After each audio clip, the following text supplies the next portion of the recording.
peux t'approcher. Je sais que tu es là.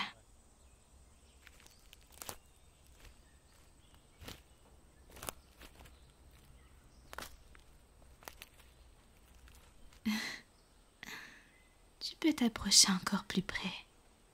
Je ne te mordrai pas.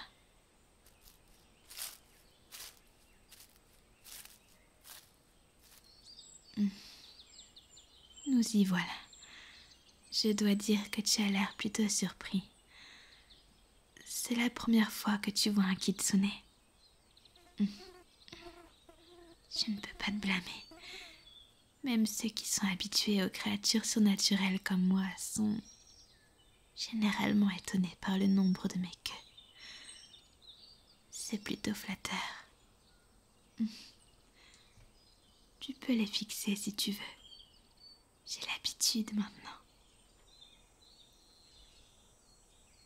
Je suis donc le premier kitsune que tu vois. C'est étrange. J'aurais juré que tu me semblais familier. Mais bon, je suis honorée d'être ton premier. Dis-moi, qu'est-ce qui t'amène dans ce coin du pays? Je ne vois pas beaucoup d'humains par ici. Pas à cette profondeur en tout cas.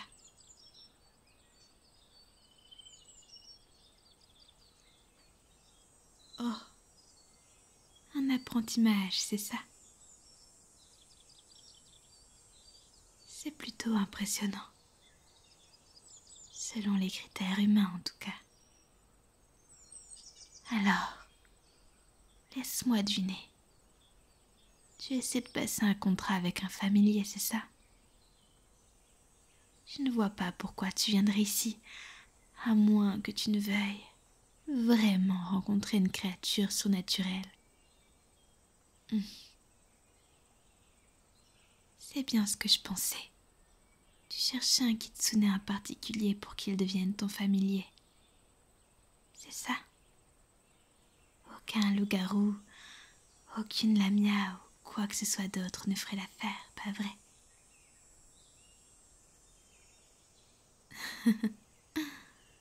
Comment l'ai-je su? C'est écrit partout sur toi. Et je ne parle pas seulement du sourire sur ton visage. Je peux le dire grâce à ton aura. Tu vois, l'aura de chacun est un identifiant unique. Un peu comme une empreinte digitale. Et tu as exactement la même que mon ancien maître. À l'époque où il était encore en vie.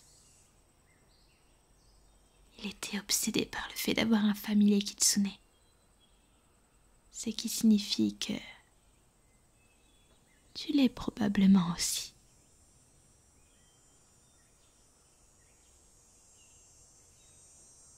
Oui, c'est vrai. Tu es sans aucun doute sa réincarnation. Ton aura est exactement la même. Ça fait si longtemps que je craignais que ce soit de la nostalgie, mais ton aura est exactement comme dans mes souvenirs.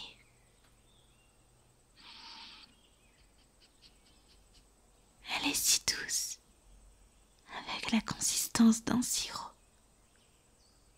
fraîche comme de la brume sur ma peau. Et son parfum est fruité, mais pas trop fort.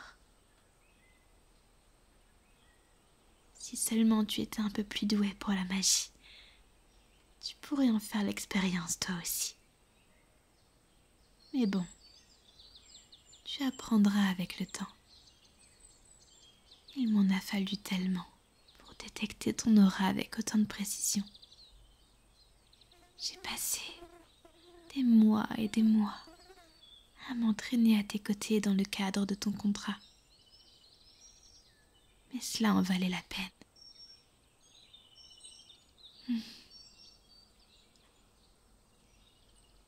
Je sais que tu es sceptique.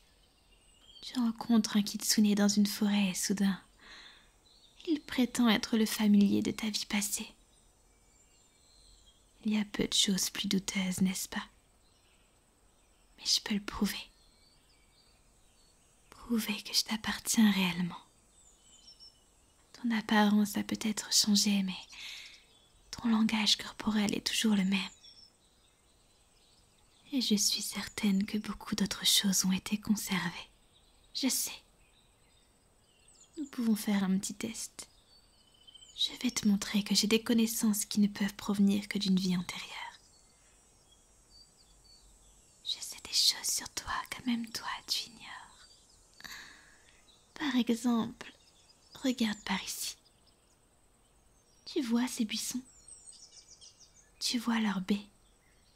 Il y en a une bleue, une rouge et une noire. Sais-tu comment elles s'appellent? Réellement, tu ne sais pas. C'est tellement ironique. Tu te moquais toujours de moi parce que j'oubliais leur nom. C'était une sorte de blague entre nous. Mais je suis plutôt excitée à l'idée d'être celle qui t'apprendra cette fois. Tiens, si tu essaies la bleue, tu verras que c'est ton fruit préféré au monde. C'est un peu étrange car c'est une baie très peu populaire. Mais cela rend ton goût plus raffiné à mon avis. J'ai moi-même développé un goût pour ce fruit afin d'être plus proche de toi. Si tu essaies la baie rouge, tu verras qu'elle est probablement bonne. Probablement. Tu as toujours dit que le goût de cette baie n'était pas constant. Et enfin, il y a les noirs. Je ne pense pas que tu veuilles l'essayer plus d'une fois. Tu as toujours dit que c'était ce que tu préférais le moins et que tu n'avais aucune idée de la façon dont les gens les mangeaient. Lorsque tu voulais décrire un aliment comme dégoûtant, tu disais qu'il était comme une baie noire. Bon, d'accord, laisse-moi en choisir quelques-unes pour toi.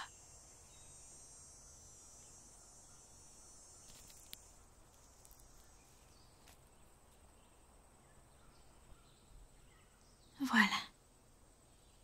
C'est parti. Mange-les et dis-moi à quel point j'ai raison.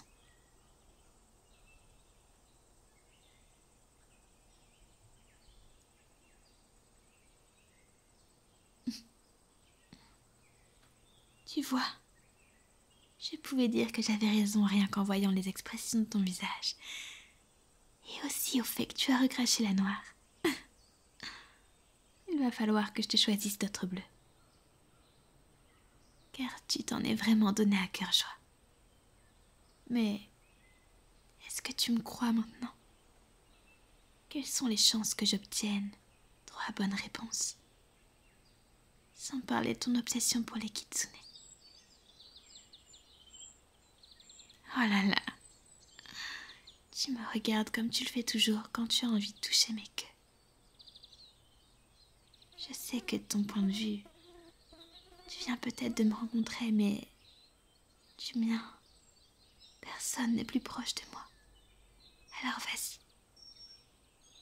je serai à l'aise. En réalité, j'adorerais que tu le fasses. Touche-les autant que tu le souhaites.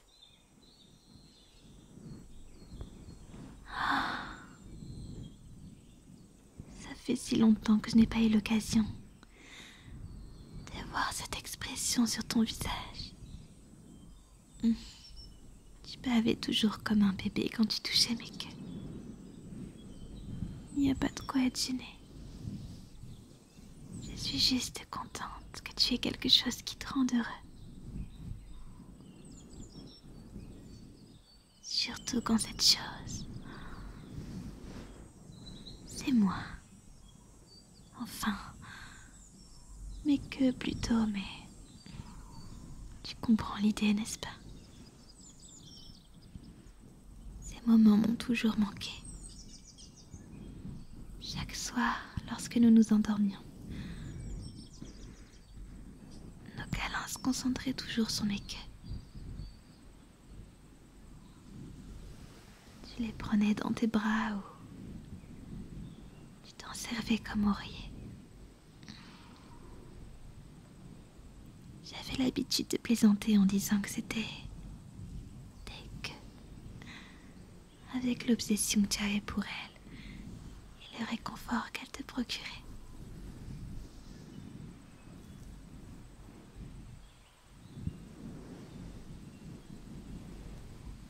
Surtout sur ton lit de mort.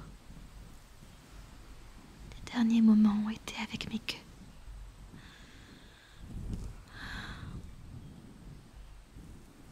Tu m'as vraiment manqué, tu sais. Toutes ces années sans toi, je me suis sentie si seule. Les humains ne vivent pas aussi longtemps que les kitsune. Je l'ai toujours su.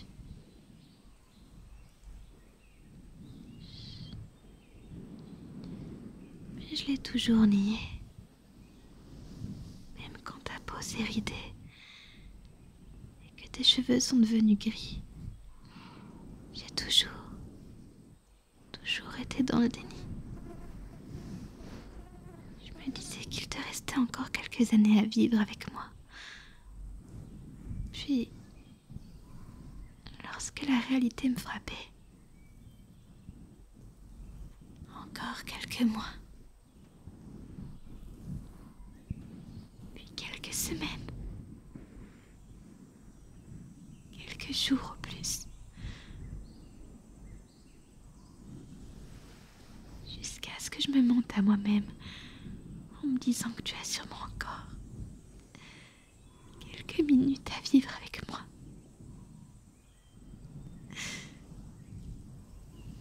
Et puis, tu es décédé sous mes yeux.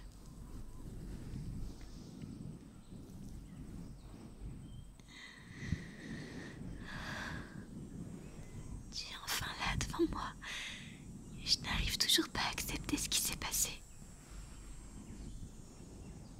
Je t'ai toujours trop aimé pour mon propre bien-être. Je peux t'appeler ainsi, n'est-ce pas? Maître. J'ai toujours aimé t'appeler maître.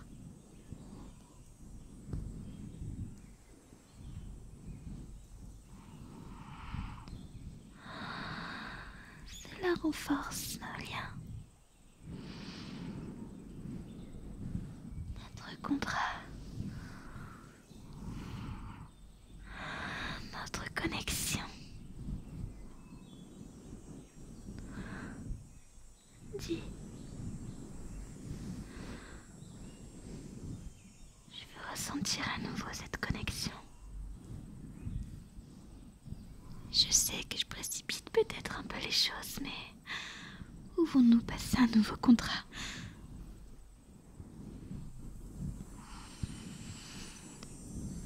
Ici et maintenant. Je ne veux pas souffrir une seule seconde de plus de cette distance qui nous sépare. Nous avons été séparés si longtemps, maître. Nous avons tellement de choses à rattraper.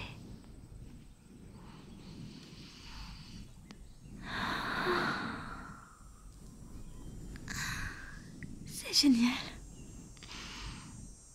Oh, maître. Je peux m'enivrer de vos paroles.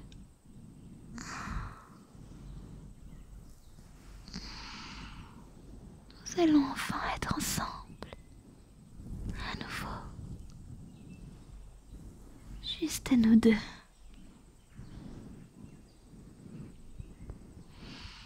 Quoi? Comment ça, il n'y aura pas que nous deux? Comment ça, tu vas avoir un autre familier que moi? Je ne suis pas suffisante. Je suis surpuissante grâce à l'entraînement que tu as suivi dans ta vie passée. Mes flammes sont assez chaudes pour faire fondre l'acier. Mes illusions sont assez réelles pour être touchées. Je fais partie du premier centile des familiers. Et avec le temps, je deviendrai encore plus forte. S'il y a quelque chose qui ne vous convient pas, je peux le changer. Est-ce que c'est mon apparence? Je peux ressembler à ce que vous voulez.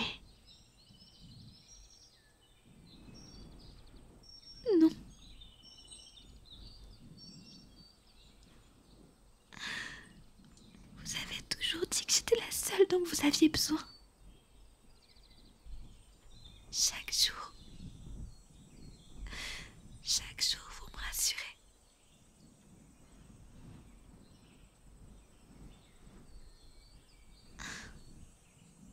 N'y pensez plus. Ce qui est fait. On dirait que je ne peux pas vous faire changer d'avis. Alors, dépêchons-nous d'exécuter le contrat.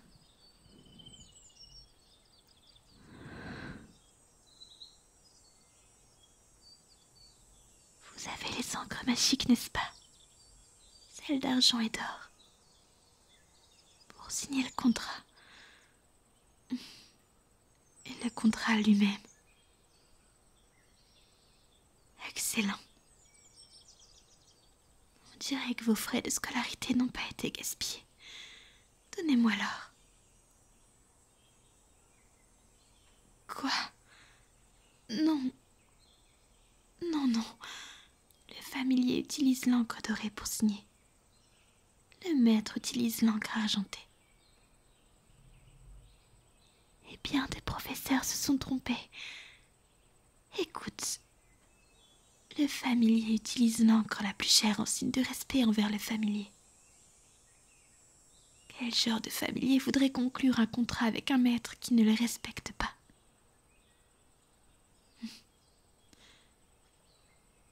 Tu n'es toujours pas sûr, n'est-ce pas? Qu'en est-il des propriétés purificatrices de l'argent? Il symbolise la pureté des intentions du maître et garantit que le familier peut se fier à son nouveau maître. Non, je suis désolée, mais c'est faux. Le moyen mémotechnique est le suivant. Le maître utilise de l'encre d'argent pour former le lien, tandis que le familier utilise de l'or, le plus cher de tous, pour montrer qu'il est chéri comme une poupée. Bon, je ne sais pas comment le dire poliment, alors je vais le dire. Lequel de nous deux a vécu le plus longtemps? Lequel de nous deux a le plus d'expérience? Et lequel d'entre nous a déjà exécuté un contrat familier?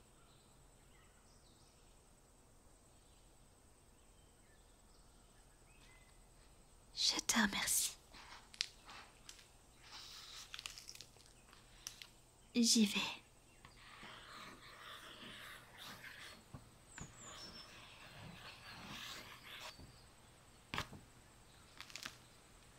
J'ai une jolie signature, je sais. Tu signes avec l'encre argentée et...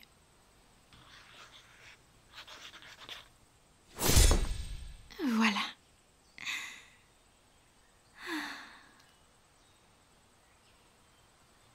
Oui, tu as raison.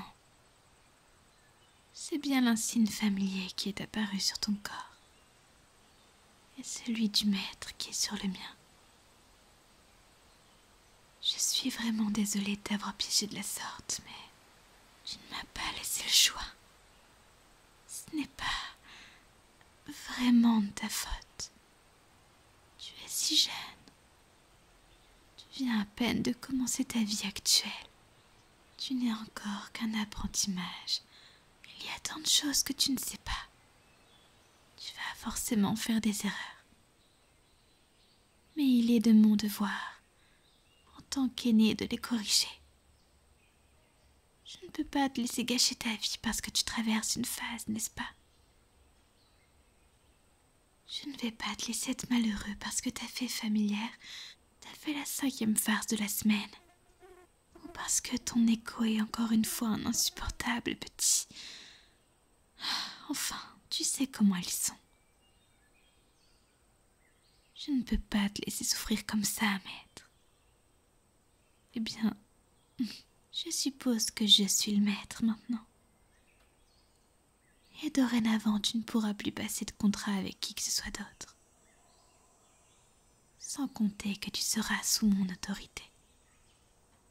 J'essaierai de ne pas en abuser. Pauvre petite chose. On dirait que tu es encore sous le choc. Est-ce que c'est si difficile à digérer? C'est bon, c'est bon. Tu n'as pas besoin d'y penser trop longtemps. Tu n'as rien à faire, vraiment. Maintenant que nous sommes réunis et que nous ne faisons plus qu'un, je m'occupe de tout. J'ai encore beaucoup d'argent que nous avons économisé lors de ta dernière vie. Je peux te soigner, te gâter même. Je t'achèterai toutes les baies bleues que tu aimes. Tu n'auras pas à travailler. Tu pourras rester à l'intérieur et me plotter la queue. Ce sera le paradis. Et pas seulement pour toi, mais aussi pour moi. Car même si un kitsune vit très longtemps, cette longévité extrême peut aussi être une malédiction.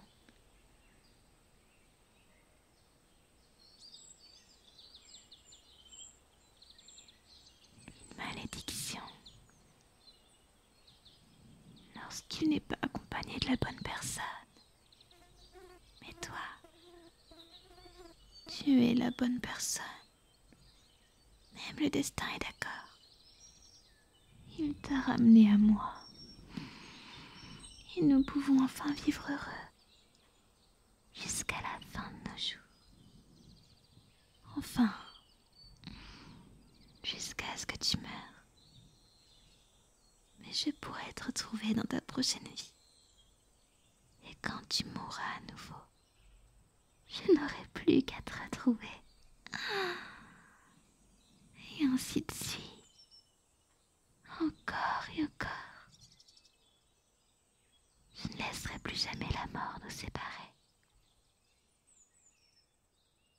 Je ne laisserai plus rien nous séparer. Nous serons ensemble. Pour toujours.